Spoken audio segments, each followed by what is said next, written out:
और मैंने भी जो है 2-3 दिन से क्लास नहीं लिया है। सैटरडे, संडे और फिर आपको पता है कि मंडे का रिपब्लिक डे की वजह से छुट्टी थी, वो तो नेशनल हॉलिडे है, उस दिन तो क्लास हो ही नहीं सकती। तो ऐसा लग रहा है कि कम से कम 15-20 दिन की वजह से क्लास ले रहा हूँ। गुड इवनिंग भाई, गुड इवनिंग। ऋषि यादव, प्रशांत, सुरुचि, मिस अनु, भजन करें, वीडियो क्लियर है। सिंगू सोरेन करें, गुड मॉर्निंग। इंदु प्रकाश, प्रशांत शर्मा जी, नमस्कार नमस्कार।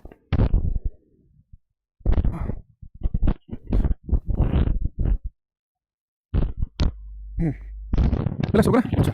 तो मैप के लिए पहले मैंने पिछली लास्ट क्लास जो है ओपन कर रखी है। लास्ट क्लास में हमने रोटेशनल मोशन के बारे में रिवाइज कराता हूँ। रोटेशनल मोशन हमने घूर्णन गति स्टार्ट की थी लास्ट क्लास के अंदर। उस समय मैंने आपको बताया था कि हम किसी पार्टिकल की बात करें जो कि v वेलोसिटी से v वेग से एक सर्कल पे घूम रहा हो, तो उस पार्टिकल का जो एंगुलर मोमेंटम है होता है r vector cross p vector, p होता है लीनियर मोमेंटम रेखीय संवेग, इसके लिए होती है mv। तो पुट किया हमने तो बन गया हमारे पास में, और सर्कुलर मोशन में एंगल रहता है 90 डिग्री का, तो जब हम क्रॉस हटाते हैं तो साइन थीटा आता है, थीटा के लिए 90 पुट किया हमने तो आ गया था mvr। यहाँ सामने देखा कि अगर एक पार्टिकल सीधी रेखा में चल रहा हो तो उसका रेखीय संवेग होता है mv, केवल mv, लेकिन पार्टिकल सर्कल में घूम रहा हो तो उसका एंगुलर मोमेंटम होगा mvr, यानी mv है तो रेखीय संवेग r और लगा दिया तो एक पार्टिकल का हमारे पास कोणीय संवेग आ गया। इसका मात्रक आया था किलोग्राम मीटर पर सेकंड। इसके मैंने आपको बताया था कि एक शब्द होता है जड़ता आघूर्ण। तो जैसे कोई वस्तु अपने चलने या रुकने का विरोध करती है, वैसे कोई वस्तु अपनी घूर्णन गति में रोटेशनल मोशन में चेंज का विरोध करती है, उसे हम कहते हैं जड़ता आघूर्ण। ये अलग-अलग बॉडी का होता है, अलग-अलग। अगर एक पार्टिकल की बात करें तो उसका होता है mr², यहाँ से इसका मात्रक आया किलोग्राम मीटर स्क्वायर। लेकिन मोमेंट ऑफ इनर्शिया जो है मास कितना है और मास का डिस्ट्रीब्यूशन कैसा, उस पर डिपेंड करता है। जैसे रिंग का जो मोमेंट ऑफ इनर्शिया बताया था मैंने, वो आया था mr² जा रहा था, डिस्क प्लेट का था mr²/2। उसके अलावा हमने कुछ और बॉडी का मोमेंट ऑफ इनर्शिया लिखा था कि जितना रिंग का है अगर वही मास हो, रेडियस हो, तो होलो सिलेंडर का वही होगा। डिस्क प्लेट का जो है सोलिड सिलेंडर, ठोस सिलेंडर के बराबर है। खोखले गोले का 2/3 mr² है, ठोस का 2/5 mr² है, और वो छड़ जिसकी लंबाई l है उसका हमने लिखा था ml²/12। फिर हमने एक टॉर्क वाला गुण पढ़ा था कि किसी को घुमाने के लिए टॉर्क चाहिए। टॉर्क में होता है फोर्स कितना लगाया, कितना दूर लगाया, किस एंगल पे लगाया। हमसे हमने पढ़ा कि किसी दरवाजे में हैंडल कहां पर होना चाहिए, और हमने पढ़ा कि हम किसी वस्तु पर कोई भी एंगुलर मोमेंटम सॉरी कोई भी बल आघूर्ण ना लगाएं तो एंगुलर मोमेंटम कांस्टेंट रहता है। इस तरह की बातें मैं लास्ट क्लास में पढ़ी थी। उम्मीद कर रहा हूं कि 3 दिन की छुट्टी थी, जिन बच्चों की क्लास रह भी गई होगी उन्होंने भी पढ़ लिया होगा। ठीक है, अब लिखेंगे यहाँ पे, हम आज की क्लास स्टार्ट करते हैं। लिखेंगे angular momentum of A angular momentum of A purely rotating body of A purely rotating body of A purely rotating body. शुद्ध घूर्णन गति कर रही, शुद्ध घूर्णन गति कर रही वस्तु का कोणीय संवेग।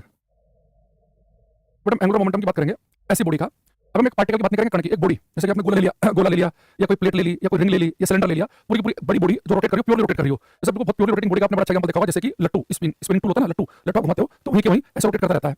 आप यहाँ पंखा है ना, उसकी पंखड़ियां रोटेट कर रही हैं। तो कोई बॉडी प्योरली रोटेट कर रही हो तो उसका एंगुलर मोमेंटम हम क्लास में लिखने वाले हैं। उसके लिए काम करेंगे लीनियर मोमेंटम रेखीय संवेग से कंपैरिजन करते हुए चलेंगे। देखो लीनियर मोमेंटम में क्या था, लीनियर मोमेंटम होता है मास इनटू वेलोसिटी, द्रव्यमान गुणा वेग, है ना। ये था लीनियर मोमेंटम रेखीय संवेग। इसका फॉर्मूला सबको याद है, ये हमने 9th क्लास में पढ़ा है और मैंने भी क्लास में कई बार बताया है ना। तो ये तो हमारे सिलेबस में है ही, रेखीय संवेग। लेकिन एंगुलर मोमेंटम मैंने कहा था कि बच्चों ने 10th के बाद साइंस नहीं पढ़ी तो उनके लिए नया होता है, तो बड़े ध्यान समझना। एंगुलर मोमेंटम को क्लास में कराऊंगा एल से। अब एक बताओ, जब हम लीनियर मोमेंटम की रेखीय संवेग की बात कर रहे हैं तो हम देखते हैं पार्टिकल का मास, द्रव्यमान। जब पार्टिकल का जो मास है, द्रव्यमान जो है, वो हमें बताता है इनर्शिया, जड़त्व के बारे में, कि वस्तु का मास ज्यादा होगा तो उसका इनर्शिया, उसका जड़त्व ज्यादा होगा। ऐसी वस्तु को चलाना रोकना मुश्किल होगा। मैं कई बार बता चुका हूं कि ट्रक का मास ज्यादा है, द्रव्यमान ज्यादा है ट्रक का, तो ट्रक को चलाना भी मुश्किल है, रोकना मुश्किल है। लेकिन साइकिल का मास कम है तो साइकिल को चलाना भी आसान, रोकना भी आसान। जब वस्तु को चलाने की बात करते हैं, एक लीनियर मोशन की बात करते हैं, रेखीय सीधी रेखा में चलाना है, तो मैं पे ले रहा हूं उसका मास। तो एंगुलर मोमेंटम किस बॉडी के पास होता है, जो बॉडी रोटेट कर रही हो, और आपको पता है कि वस्तु अगर सीधी रेखा में चलेगी तो अपने चलने रोकने का विरोध करेगी, उसके मास पर डिपेंड करेगा। लेकिन वस्तु रोटेट करती है तो वस्तु अपने रोटेशनल मोशन, अपनी घूर्णन गति में परिवर्तन का विरोध करती है। लास्ट क्लास में पढ़ा, तो जितना विरोध करेंगे उसका मोमेंट ऑफ इनर्शिया, जड़त्व आघूर्ण। यानी कि जब कोई वस्तु एक सीधी रेखा में चलेगी तो हम बात करते हैं उसके मास की, जब कोई वस्तु रोटेट करेगी तो हम बात करेंगे उसका मोमेंट ऑफ इनर्शिया की। यानी कि लीनियर मोशन से जब हम रोटेशनल मोशन में आते हैं तो हम m को जो है I से रिप्लेस कर देंगे, जड़त्व को जड़त्व आघूर्ण से रिप्लेस कर देंगे। यानी कि कोई वस्तु सीधी रेखा में चले तो वो चलते समय अपने चलने रोकने का विरोध करेगी, उसका मास है। लेकिन पिछली क्लास में पढ़ा कि रोटेट करने वाली बॉडी होती है वो अपने रोटेशनल मोशन में परिवर्तन का विरोध भी करती है। तो उसे हम किसे लिखते थे, मोमेंट ऑफ इनर्शिया। अगर आपको याद ना रहा तो हमने यहाँ पर लिखा भी था कि किसी वस्तु का वह गुण जिसकी वजह से वस्तु अपनी घूर्णन गति में किसी तरह का परिवर्तन का विरोध करती है, जड़त्व आघूर्ण कहलाता है। The ability of an object due to which it resist any change in its rotational motion. Rotational motion में जो चेंज का विरोध किया जाएगा उसे हम किसे लिखते हैं, मोमेंट ऑफ इनर्शिया, जड़त्व आघूर्ण से। अच्छा, वस्तु सीधी रेखा में चल रही है तो उसके पास लीनियर वेलोसिटी होती है जो रोटेट करेगी, घूमेगी, उसके पास होगी एंगुलर वेलोसिटी। यानी जो एंगुलर मोमेंटम होता है उसका फॉर्मूला होता है I ओमेगा। ये देखो बिल्कुल आपको लीनियर मोमेंटम से कंपेयर करते हुए चलना है। लीनियर मोमेंटम रेखीय संवेग, यानी कोई वस्तु बिल्कुल प्योरली सीधी रेखा में चल रही है, बिल्कुल स्ट्रेट लाइन में, जो बिल्कुल सीधी रेखा में चलेगी, तो मैंने कहा कि उसके पास क्या होगा, लीनियर वेलोसिटी, रेखीय वेग। लेकिन वस्तु रोटेट करेगी उसके पास कौन सी वेलोसिटी होगी, एंगुलर वेलोसिटी, कोणीय वेग। वस्तु में चलने रोकने का विरोध करती है उसे मास से रिप्रेजेंट करते हैं, लेकिन वस्तु में रोटेशनल मोशन में चेंज का विरोध करती है उसे हम लिखते हैं मोमेंट ऑफ इनर्शिया से। तो फॉर्मूला बनता है mv या फॉर्मूला बनता है I ओमेगा। यानी जब कभी आप लीनियर मोशन से रोटेशनल मोशन की तरफ जाते हैं तो कुछ चीज आप ध्यान रख सकते हैं कि लीनियर से आप रोटेशनल की तरफ जाएंगे, आप रेखीय गति से घूर्णन गति में जाएंगे, तो जो काम लीनियर मोशन में मास करता है, चलने रोकने का विरोध, वो रोटेशनल मोशन में काम करता है, मोमेंट ऑफ इनर्शिया, जड़त्व आघूर्ण। यहाँ पे पार्टिकल के पास होगी लीनियर वेलोसिटी, तो बेटा पार्टिकल के पास में क्या होगी, एंगुलर वेलोसिटी, कोणीय वेग। इस एंगुलर वेलोसिटी से हम थोड़ा समझने की कोशिश करते हैं। यहाँ देखो, ये कोई बच्चा कह रहा है अनुशासन में यार कोई बात नहीं, मैंने कहा सबको समझ आ जाए तो जरूर थोड़ी ना, ये कोई शास्त्रों में थोड़ी लिखा है सबको आ जाए। तो पिछली क्लास अच्छे से पढ़ के आओ, 2 बार देख रहा हूं, समझ आएगा सब, है ना।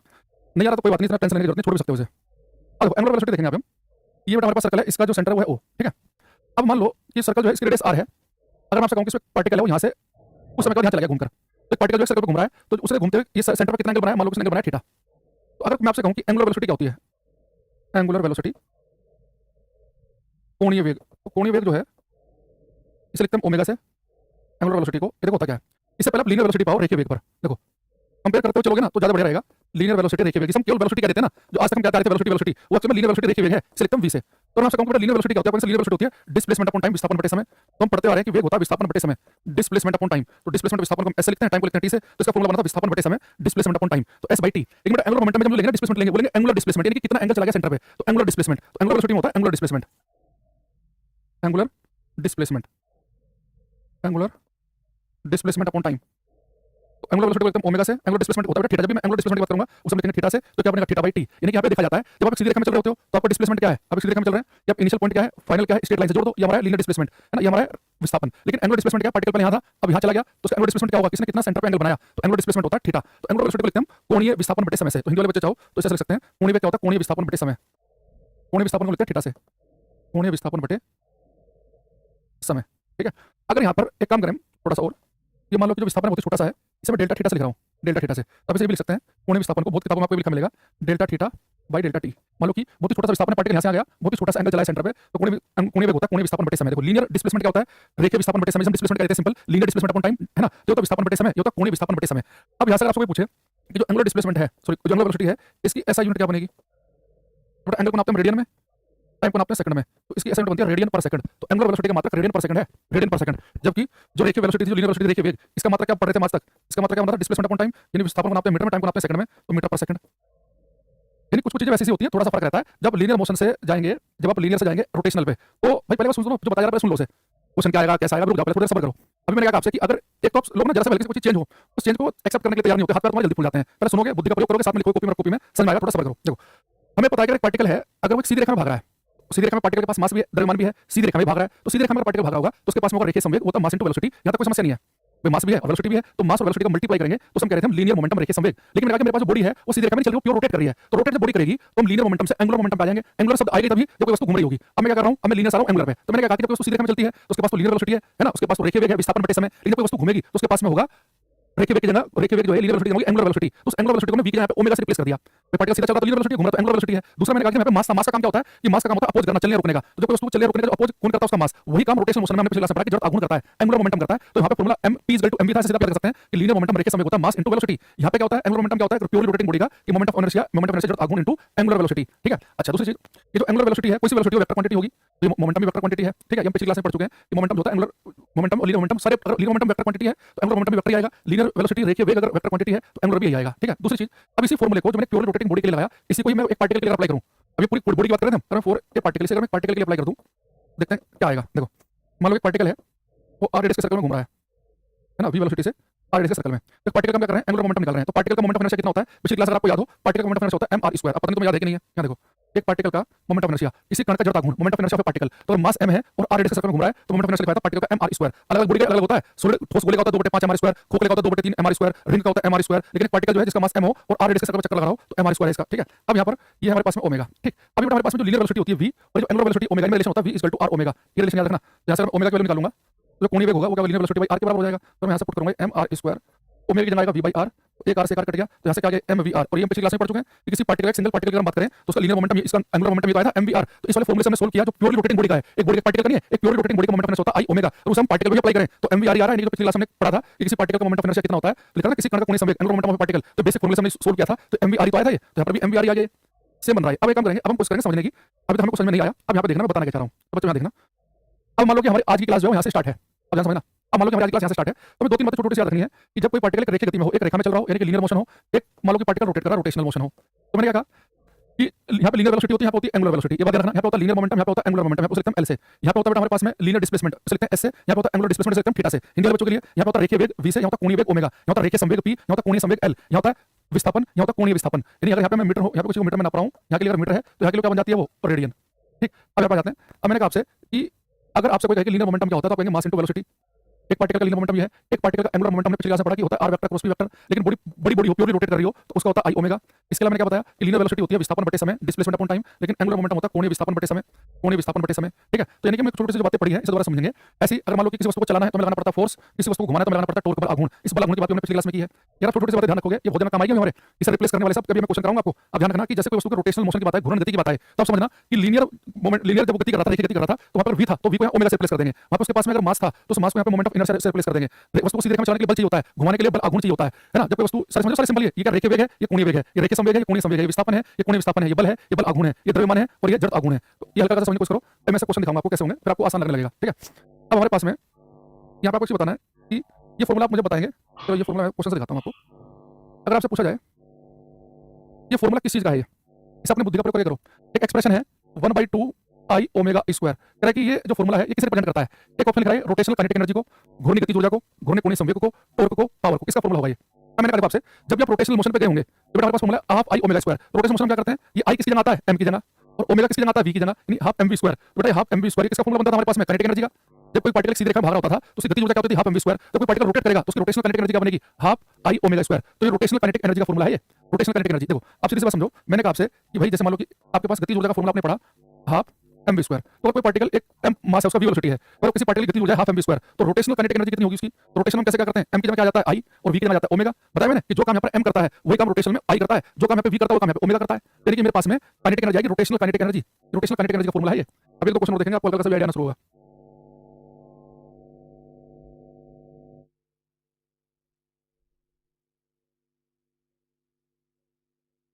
एक क्वेश्चन हमारे पास में कह रहा है कि product of moment of inertia यानी कि I और एंगुलर एक्सेलरेशन, मेरे जब पार्टिकल सीधे रेखा में चलता है उसका होता है एक्सेलरेशन, घूम रहे पार्टिकल के पास में होगा एंगुलर एक्सेलरेशन, कोणीय त्वरण। कह रहा है इनका गुणनफल क्या होता है। देखो मोमेंट ऑफ इनर्शिया को लिखते हैं I से, एंगुलर एक्सेलरेशन को लिखते हैं अल्फा से। तो कह रहा है कि मोमेंट ऑफ इनर्शिया यानी कि जड़ आघूर्ण और कोणीय त्वरण, इसका गुणनफल क्या होगा। अब एक बात समझना आप यहाँ पे, ये I किसकी जगह आया होगा, ये आया होगा m की जगह मास, और ये एंगुलर एक्सेलरेशन है, कोणीय त्वरण है किसकी जगह आया होगा, त्वरण की जगह यानी कि a की जगह। तो F m होता है, ये फोर्स का फॉर्मूला बन गया। जो काम यहाँ पे फोर्स करता है वही काम यहाँ पे क्या करता है, टॉर्क बल आघूर्ण करता है, यानी कि टॉर्क बल आघूर्ण का फॉर्मूला है ये टॉर्क का। तो टॉर्क का जो है एक फॉर्मूला हमने क्या पढ़ा था पिछली क्लास में, r vector cross f vector, जिसमें सोल्व करके लिखा था r f sin थीटा, और टॉर्क का फॉर्मूला ये भी बन गया I अल्फा। यानी कुल मिलाकर कहने का मतलब है कि जब कभी भी ऐसा है ना तो आप ये समझा करो कि मोमेंट ऑफ इनर्शिया I किसकी जगह आता है, m की जगह, और एंगुलर एक्सेलरेशन कोणीय त्वरण किसकी जगह होगा, त्वरण की जगह। तो यानी कि अगर मैं इसे लीनियर पे लेके चला जाऊं तो मैं लीनियर पे लेके जाऊं तो यहाँ पे m होना चाहिए था, यहाँ पे होना चाहिए था a। तो m में क्या होता है, f के बराबर, फोर्स के बराबर। जो काम यहाँ फोर्स करता है वही काम यहाँ कौन करता है, टॉर्क करता है, बल आघूर्ण करता है, जो मैंने लिखा भी है। आपको इस बात को ध्यान रखना है, जो मैंने यहाँ पे शुरुआत में लिखा है इसे ध्यान रखना है कि जो काम यहाँ पर फोर्स करता है लीनियर मोशन में वही काम यहाँ पे टॉर्क बल आघूर्ण करता है। जो काम यहाँ पे m करता है वो यहाँ पे I होता है। जो डिस्प्लेसमेंट विस्थापन यहाँ पे कोणीय विस्थापन है, ये लीनियर मोमेंटम यहाँ पे एंगुलर मोमेंटम, यहाँ पे लीनियर वेलोसिटी, यहाँ पर एंगुलर वेलोसिटी है। इसे रिप्लेस करते चलोगे आपका काम हो जाएगा। तो यानी कि अगर आपसे कोई कहे इस चीज को मैं यहाँ पे लिख दूं, अगर कोई पार्टिकल सीधे रेखा में चल रहा हो तो उसकी जो काइनेटिक एनर्जी होती है, गतिज ऊर्जा, उसको कहते हैं ट्रांसलेशनल काइनेटिक एनर्जी, स्थानांतरण गतिज ऊर्जा होती है हाफ mv स्क्वायर। और यहाँ पे जो काइनेटिक एनर्जी होगी रोटेशनल काइनेटिक एनर्जी वो क्या होगी, हाफ m की जगह क्या आ जाएगा I और v स्क्वायर की जगह आ जाएगा ओमेगा स्क्वायर। हमने पढ़ा यहाँ पे कि F = ma, यहाँ पे F की जगह आ जाता है टॉर्क, मास की जगह आ जाता है I और a की जगह आ जाता है एंगुलर एक्सेलरेशन। तो ऐसे कुछ फॉर्मूले बन जाते हैं हमारे पास में यहाँ पर, ठीक। क्यों लगा ज्यादा तो नहीं हो जा रहा है, दिक्कत क्या है, रोटेशनल मोशन जो है पढ़ाई जाता है 10th क्लास तक, जो समस्या आ सकती है इसे लगा मुझे दोबारा बताना पड़ेगा। यहाँ देखो दोबारा करते हैं एक बार फिर से, जब तक समझ में नहीं आएगा ना, जब तक क्लैरिटी नहीं आएगी करते रहेंगे दोबारा। जब भी आप एंगुलर शब्द पे जाओ, कोणीय पर, जब घूमने की बात हो, आप पहले कोशिश करेंगे पहले लीनियर पे जाओ, रेखीय पर, क्योंकि सीधे रेखा वाली चीजें हमें पता है तो कोणीय पर जाएंगे तो आसान रहेगा। तो जैसे मैंने कहा आपसे, तो बिल्कुल शुरुआत करते हैं पार्टिकल से, कण से। दोबारा करते हैं एक बार, एक पार्टिकल है जिसका द्रव्यमान m है, वेग इसका वेलोसिटी है v। तो अगर मास m हो और वेलोसिटी v हो तो उसके पास लीनियर मोमेंटम होगा, उसे हम कहते हैं मास इनटू वेलोसिटी, द्रव्यमान गुणा वेग। यहाँ तक तो कोई समस्या नहीं है। अब मैंने आगे पार्टिकल सीधे रेखा में चल रहा था तो उसके पास रेखीय संवेग था, मास इनटू वेलोसिटी। यही पार्टिकल अगर मान लो कि सिंगल पार्टिकल है, अगर ये v वेलोसिटी से अब सीधे रेखा में चल के घूम रहा हो, ये v वेलोसिटी से किसी सर्कल पर घूम रहा हो, r रेडियस के सर्कल पे, तो इसका जो लीनियर मोमेंटम, इसका जो एंगुलर मोमेंटम होगा घूमते समय वो होगा r vector cross p vector, ठीक है। दूसरा अगर मैं प्योरली रोटेटिंग बॉडी की बात करूं, एक बॉडी मान लो कि रोटेट कर रही है, पार्टिकल है पूरी बॉडी रोटेट कर रही है, वो लट्टू घूम रहा है, तो एंगुलर मोमेंटम कैसे निकाल सकते हैं।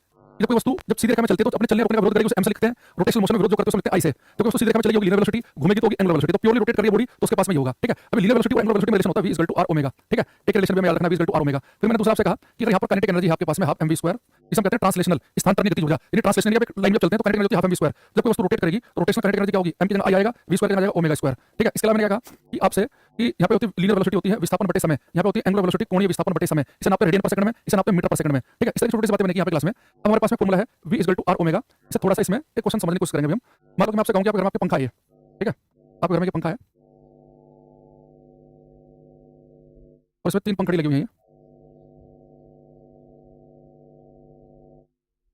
ये बड़ा ध्यान समझना, ये हमारे घर में एक पंखा है, ठीक है।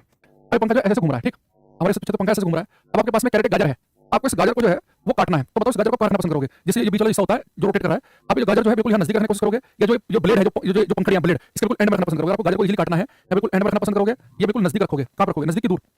आपको गाजर को इजीली काटना है, मान लो कि पंखा जो आपके घर से ये घूम रहा है पंखा, और किसी गाजर को आपको काटना, ध्यान समझना, जब कोई बेटा बॉडी रोटेट करती है ना उस बॉडी पर जितने भी पार्टिकल होंगे उन सबकी एंगुलर वेलोसिटी कोणीय वेग होता है same.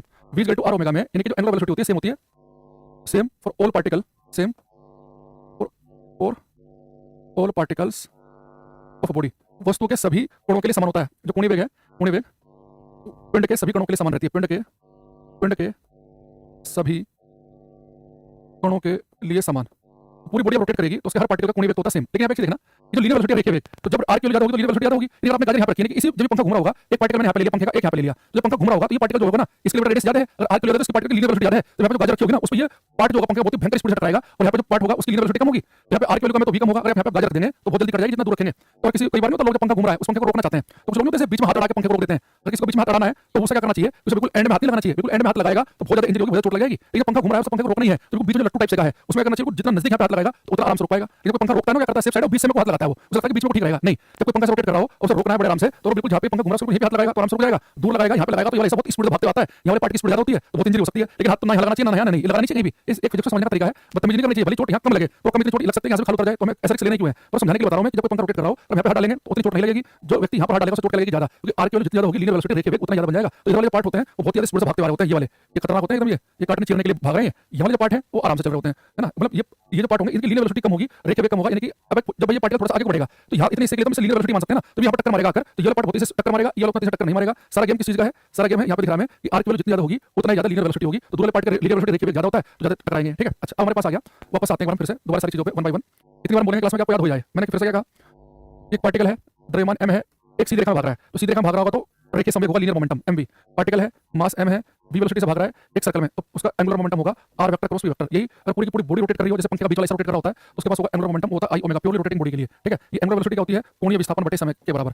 Rotational kinetic energy half mv square नहीं होती, हाफ i ओमेगा स्क्वायर होती है। ठीक है, किसी वस्तु को चलाना है तो फोर्स लगाना पड़ेगा, किसी वस्तु को रोटेट कराना है तो टॉर्क बल आघूर्ण लगाना पड़ेगा। ठीक है, अच्छा दूसरा मैंने क्या बोला, अब यहाँ पे आ जाते हैं l is equal to i omega पे। अब मान लो कि बॉडी जो है प्योरली रोटेट कर रही है, रोटेशनल मोशन में है, तो उसके पास एंगुलर मोमेंटम होगा कोणीय संवेग i ओमेगा। सीधी रेखा भाग रही होती है तो होता है mv, लीनियर मोमेंटम रेखीय संवेग। अब बॉडी प्योरली रोटेट कर रही है, उसके पास में एंगुलर मोमेंटम है, कोणीय संवेग है, एंगुलर मोमेंटम i ओमेगा। ठीक है, तो मैंने आपको पिछली क्लास में जाते बताया था कि अगर किसी वस्तु पर बाह्य बल आघूर्ण का योग एक्सटर्नल टॉर्क का सम 0 हो, या कोई वस्तु प्योरली रोटेट कर रही है और आप उसे बाहर से कोई बल आघूर्ण कोई टॉर्क ना लगाएं तो उसका एंगुलर मोमेंटम कांस्टेंट रहेगा। जैसे हम पहले पढ़ चुके हैं न्यूटन के सेकंड नियम में, कि कोई वस्तु चल रही है उसके पास लीनियर मोमेंटम है, रेखीय संवेग। अगर किसी वस्तु बाहर से कोई बल ना लगाओ, फोर्स ना लगाओ तो लीनियर मोमेंटम नहीं बदलता, और टॉर्क बल आघूर्ण ना लगाओ तो एंगुलर मोमेंटम नहीं बदलता। ये आपको पता है। अब ऐसा क्लास करते हैं बड़े बड़े क्वेश्चन। अब जो आपको बताऊंगा ना ये इंपॉर्टेंट है क्वेश्चन आपके लिए, इससे पहले का समझ में आया नहीं आया उसको खास फर्क पड़ेगा नहीं। क्वेश्चन बताओ, क्वेश्चन नंबर 8 ये करो।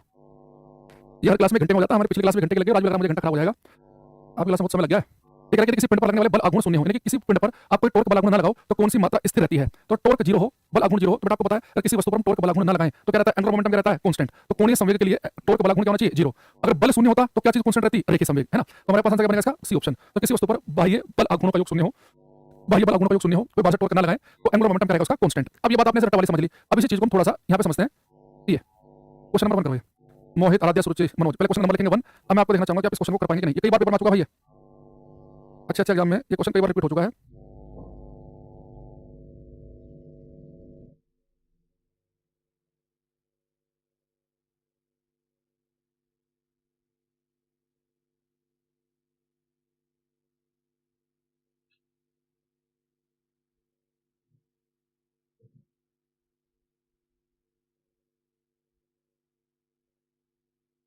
देखो, इसने कहा कि नर्तक घूमती हुई मेज पर अपनी भुजाएं फैलाकर घूम रहा है, यदि अपनी भुजाएं मोड़ लें तो कोणीय वेग क्या होगा। देखो, जब ये एक बेटा रोटेटिंग टेबल है, इस पर एक डांसर जो अपनी भुजाओं को फैलाकर घूम रहा है, ऐसे एक्सटेंड करके यार, और ऐसे एक टेबल पर ऐसे घूम रहा है ना। अब फील करो ऐसे सारे बच्चे ऐसे घूम रहे हैं, तो घूम रही वस्तु के पास में होता है एंगुलर मोमेंटम। एंगुलर मोमेंटम क्या होता है, i ओमेगा। यहाँ तक कोई समस्या नहीं आपको नहीं। एक नर्तक जो है dancer is spinning on rotating table with arm extended, खुली हाथों के साथ घूम रहा है बड़े मजे के साथ। अगर अपने हाथ को फोल्ड कर ले तो क्या होगा। अब घूमते घूमते वैसे घूम रहा था ये, इसने अपने हाथों को फोल्ड कर लिया, और आपको पता है कि जैसे अपने हाथों को फोल्ड कर लेगा तो इसका जो मोमेंट ऑफ इनर्शिया जड़ आघूर्ण ये घट जाएगा। भाई एल इज इक्वल टू होता है i ओमेगा। आपको पता है कल मैंने पिछली क्लास में बताया था कि रिंग है, रिंग में सारे के सारे पार्टिकल किनारे पे होते हैं, तो इसलिए जो रिंग है इसका मोमेंट ऑफ इनर्शिया ज्यादा होता है, जबकि जो प्लेट है वो सारे फैले होते हैं, डिस्क का प्लेट का कम होता है। तो जैसे इसने अपने हाथ में फैला रखे थे तो सारा मास दूर था, लेकिन जैसे अपने भुजा को सपोर्ट लेगा ये, जैसे अपनी भुजा को फैलाकर घूम रहा है, भुजा को सपोर्ट लेगा तो इसका मोमेंट ऑफ इनर्शिया जड़ आघूर्ण कम हो जाएगा। तो जैसे जड़ आघूर्ण कम हो जाएगा तो क्या होगा, अभी घूम रहा था, अपने भुजा को सपोर्ट लिया तो अपने आप में काम कर रहा है, अपनी बॉडी पे काम कर रहा है, पहले ऐसे कर वैसे कर रहा है, तो भाषा को फोर्स लग रहा है, तो भाषा कोई टॉर्क बल आघूर्ण ना लगे तो एंगुलर मोमेंटम तो कांस्टेंट रहेगा, एंगुलर मोमेंटम भी बदलना चाहिए। तो इसमें भुजा को सपोर्ट लेगा नहीं तो इसमें मोमेंट ऑफ इनर्शिया घटेगा, यानी इस चीज को फिक्स रखना है। और ये वैल्यू घट रही है तो बढ़नी चाहिए, इसकी एंगुलर वेलोसिटी कोणीय वेग बढ़ जाएगा, यानी पहले से ज्यादा स्पीड हो जाएगी। अब ऐसे फील करो आप, ये जो रोटेटिंग टेबल पर डांस करते हैं ना, इस स्पीड घटाते बढ़ाते कैसे हैं, ये मान लो कैसे घूम रहे हैं, है ना। मान लो कि टेबल की स्पीड कम हो गई तो अपने हाथों को सपोर्ट लेंगे, स्पीड बढ़ जाएगी, और सपोर्ट के बैठ जाएंगे और स्पीड बढ़ जाएगी, जब स्पीड लगेगी खड़े हो जाएंगे, फिर धीरे-धीरे अपने हाथ पैरों को फैलाने लगेंगे, तो अपनी पूरी बॉडी को पूरा फैला लेंगे, जितना दूर उसके हाथ पैर रहेंगे, मास जितना दूर रहेगा तो मोमेंट ऑफ इनर्शिया बढ़ेगा, ये बढ़ेगा तो फिर घटेगा। तो कोई कहे कि पहले हाथों को सपोर्ट रखा था, अचानक से फैला लिया तो स्पीड घटेगी, हाथ पैर रखे थे तो सपोर्ट लिया तो स्पीड क्या होगी, बढ़ जाएगी। इस बात को वैसे फील करो भाई, हमें पता है कि जब कोई वस्तु रोटेट कर रही है, रोटेटिंग टेबल पे पूरा व्यक्ति से रोटेट कर रहा है, ये रोटेट करेगा तो उसके पास एंगुलर मोमेंटम कोणीय संवेग होगा। तो कोणीय संवेग तो बदल ही रहा है, तो क्या आप अपनी बॉडी पे काम कर रहे हैं, ये इंटरनल है सब कुछ, बाहर से तो कोई फोर्स नहीं लग रहा। तो जैसे आप अपने हाथों को सपोर्ट फैला रखा था आपने, जब आप हाथों को फैला रखा था तो मास दूर दूर था, तो जितना दूर दूर मानो तो मोमेंट ऑफ इनर्शिया ज्यादा होता है, जैसे नजदीक आ जाएगा मोमेंट ऑफ इनर्शिया घट जाएगा, तो मोमेंट ऑफ इनर्शिया घटेगा, ये वाली घटेगी तो ये वाली बढ़ेगी, उसको फिक्स रखना है, तो ये घटेगी तो बढ़ जाएगी। तो जैसे वो अपने भुजाओं को फैलाकर घूम रहा था तो अपनी भुजाओं को मोड़ लेगा तो कोणीय वेग में वृद्धि हो जाएगी। हमारा आंसर आएगा ए ऑप्शन। एक क्वेश्चन दोनों तरीके से आता है, ध्यान रखना, ये रट्टा मत मार लेना। वो कहेगा कि पहले हाथ फैला के दे, अब सपोर्ट लिए तो स्पीड बढ़ेगी, वो कहता है कि पहले सपोर्ट कर घूम रहा था और अपने हाथों पैरों को फैला ले तो स्पीड घट जाएगी, तो फिर घटेगी उस वाले केस में, ठीक है। अच्छा दूसरी चीज, इसी चीज को डांसर के तौर पर ना पूछकर ऐसे पूछ सकता है वो, रुचि मोहित अनुज राजपूत ये कह रहा है कि यदि किसी घूमते हुए पिंड का जड़ता गुण बढ़ा दिया जाए तो कोणीय वेग पर क्या होगा। तो एक रोटेटिंग बॉडी है, जब the moment of inertia of rotating body increase, बेटा बॉडी रोटेट करेगी तो उसके पास होगा एंगुलर मोमेंटम कोणीय संवेग आई ओमेगा। अब कह रहा है कि if the moment of inertia of rotating body increase, तो रोटेटिंग बॉडी का मोमेंट ऑफ इनर्शिया बढ़ा दिया तो क्या होगा, एंगुलर वेलोसिटी घट जाएगी, क्योंकि ये तो चेंज नहीं होगा, चेंज होता है जब बल घूमने लगे, तो मोमेंट ऑफ इनर्शिया बढ़ा देंगे तो एंगुलर वेलोसिटी घट जाएगी। इस हमारा आंसर क्या आ जाएगा, बी ऑप्शन आ जाएगा। समझ रहे बात को। तो अगर मोमेंट ऑफ इनर्शिया बढ़े, मोमेंट ऑफ इनर्शिया कब बढ़ता है, जब डांसर अपने हाथ पैर फैला लेता है तो एंगुलर वेलोसिटी घट जाएगी, कोणीय वेग घटेगा, जब हाथ पैर को सपोर्ट लेगा तो मोमेंट ऑफ इनर्शिया घटता है तो एंगुलर वेलोसिटी बढ़ जाती है। तो ध्यान समझना कि जब कोई बॉडी रोटेट कर रही हो, प्योरली रोटेशनल मोशन में हो, तो आपके दिमाग में तुरंत आना चाहिए कि बॉडी रोटेशनल मोशन में है, तो इसके पास एंगुलर मोमेंटम है आई ओमेगा, आई ओमेगा, ठीक है, L is equal to I omega, ठीक। तो अगर जैसे अपने हाथ पैर को फैला लेगी तो मोमेंट ऑफ इनर्शिया बढ़ेगा तो एंगुलर वेलोसिटी घटेगी, तो अगर ये सपोर्ट लेगी तो एंगुलर वेलोसिटी बढ़ेगी। ये डांसर वाला है, ये वाला बिल्कुल भूलना नहीं है हमें।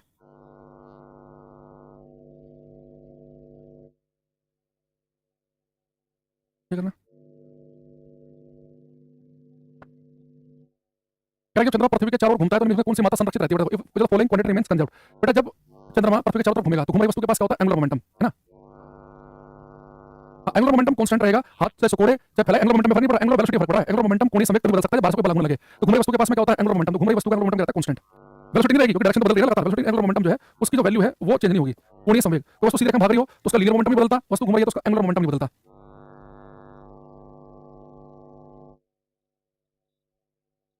एक क्वेश्चन ये बड़ा इंपॉर्टेंट है, जो मैंने अपने एमएससी का एंट्रेंस एग्जाम दिया था दिल्ली यूनिवर्सिटी का, उसमें भी आया था ये कई पेपर में आता है क्वेश्चन ये।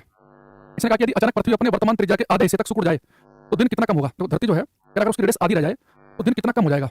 दिन कितना कम हो जाएगा मतलब समझ लो कि मान लो कि अभी दिन एक होता है 24 घंटे का, तो कितना कम हो जाएगा, तो 24 घंटे में 20 घंटे घटेगा, 4 घंटा, 20 घंटे घटेगा, 3 घंटे घटेगा, 2 घंटे घटेगा, 4 घंटे घटेगा, 12 15 18 21 कितने घंटे घटेगा।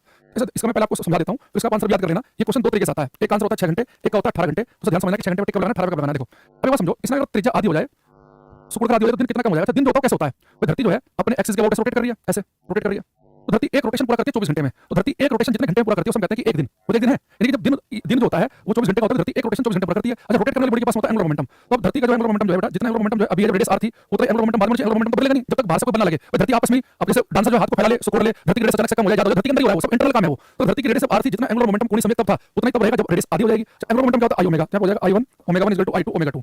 धरती आप सबको पता है कि सॉलिड गोले की तरह है, ठोस गोले की तरह। तो मैंने आपको बताया कि ठोस गोले का मोमेंट ऑफ इनर्शिया होता है पिछली क्लास में 2/5 mr²। तो धरती की रेडियस आर थी तो मोमेंट ऑफ इनर्शिया कितना होगा, 2/5 mr², ये ओमेगा 1।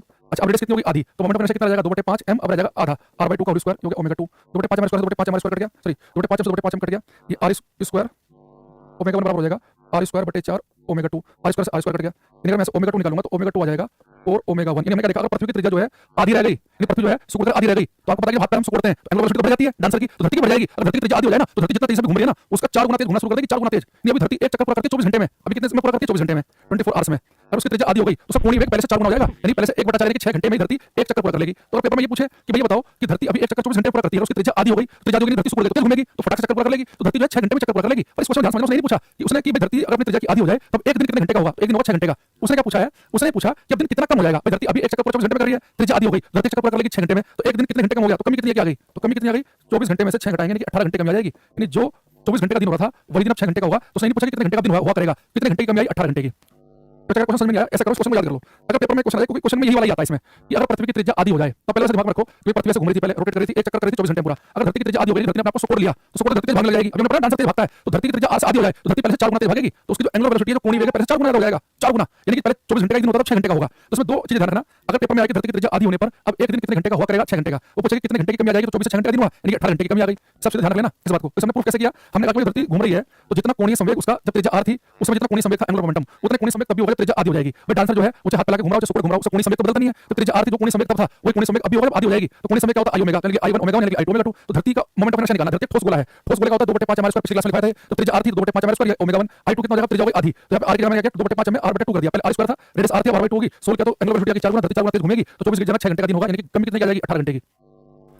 मैं चाहूंगा कि पूरी क्लास जो है इस क्वेश्चन का आंसर जरूर याद कर ले, त्रिज्या आधी होने पर क्या होता है।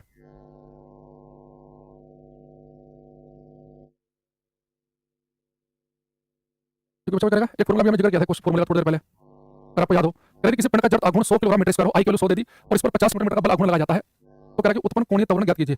कोणीय त्वरण एंगुलर एक्सेलरेशन की अल्फा की वैल्यू पूछ रहा है।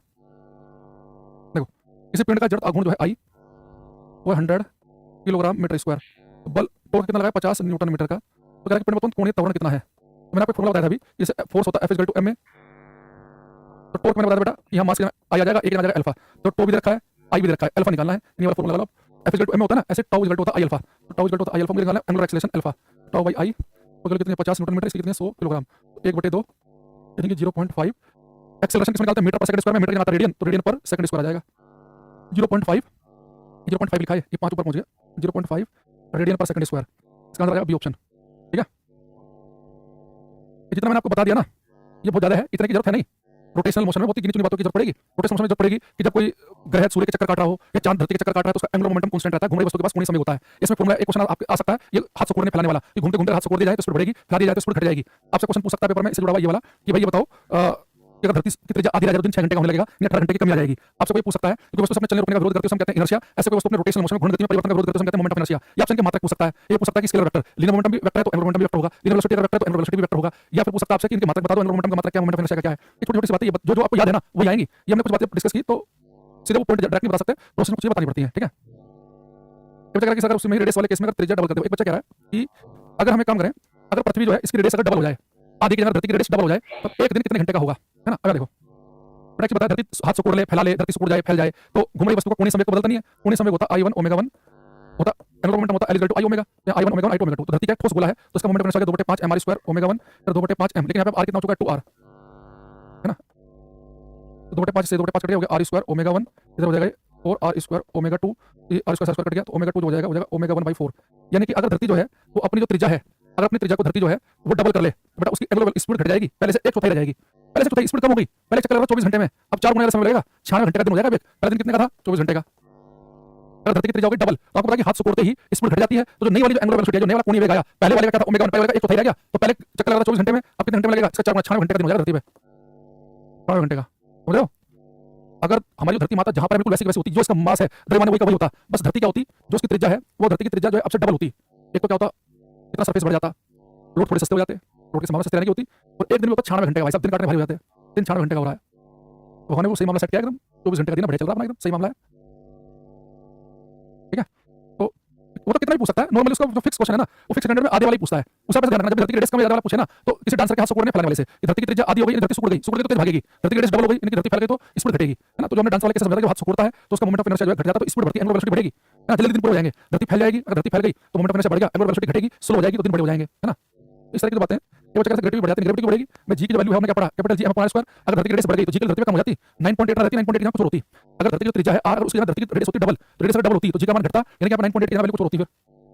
ठीक है, दोबारा सुनेंगे, मैंने कहा कि आपको रोटेशनल मोशन से 2-4 बातें याद रखनी है, उसके अलावा कुछ याद नहीं रखना। दोबारा सुनना, अगर कोई आपसे कहे कि अगर धरती सूर्य के चक्कर काट रही है, कोई ग्रह सूर्य के चक्कर काट रहा है, जितने भी ग्रह सूर्य के चक्कर काटते हैं, ये चंद्रमा उपग्रह धरती के चक्कर काट रहा है, घूम रही वस्तु के पास क्या होता है, कोणीय संवेग वो कांस्टेंट रहता है, जितने भी ग्रह हैं, चांद जो भी उपग्रह, सबका एंगुलर मोमेंटम कांस्टेंट है। दूसरा मैंने कहा कि डांसर वाला कैसे रखेंगे, हाथ सिकुड़ेगा तो स्पीड बढ़ेगी, हाथ फैलाएगा तो स्पीड घटेगी। ऐसे धरती माता की त्रिज्या कर देंगे, धरती माता सिकुड़ गई, स्पीड बढ़ जाएगी, तो दिन क्या होगा, 24 घंटे या 6 घंटे का होने लग जाएगा, 18 घंटे की कमी आ जाएगी। ठीक है, में इसके अलावा आपको क्या ध्यान रखना है कि मात्रक कि कौन एंगुलर वेलोसिटी को रेडियन पर सेकंड बनाते हैं, एंगुलर मोमेंटम का मात्रक क्या है, कौन वेक्टर है, कौन स्केलर है, मोमेंट ऑफ इनर्शिया अलग बॉडी के अलग होते हैं, तो मोमेंट ऑफ इनर्शिया में इंपॉर्टेंट होता है कि मास कितना और मास कैसे डिस्ट्रीब्यूशन है उसका, सारा मास कोने पर फैला हुआ रिंग में या प्लेट की तरह चारों तरफ फैला हुआ है। तो 5-7 बातें उम्मीद करूंगा आपको याद रहेंगी। तो कल की क्लास में जो है वो फ्रिक्शन पढ़ेंगे, रोटेशनल मोशन का बहुत हो गया। ठीक है, और कल की जो क्लास है फिर परसों क्लास में पढ़ेंगे हम पेंडुलम और फिर यूनिट डायमेंशन, फिर खत्म कर देंगे हम। ठीक है, आज के लिए इतना ही, बाकी मिलते हैं नेक्स्ट क्लास में। Thank you, bye, take care, bye, thank you.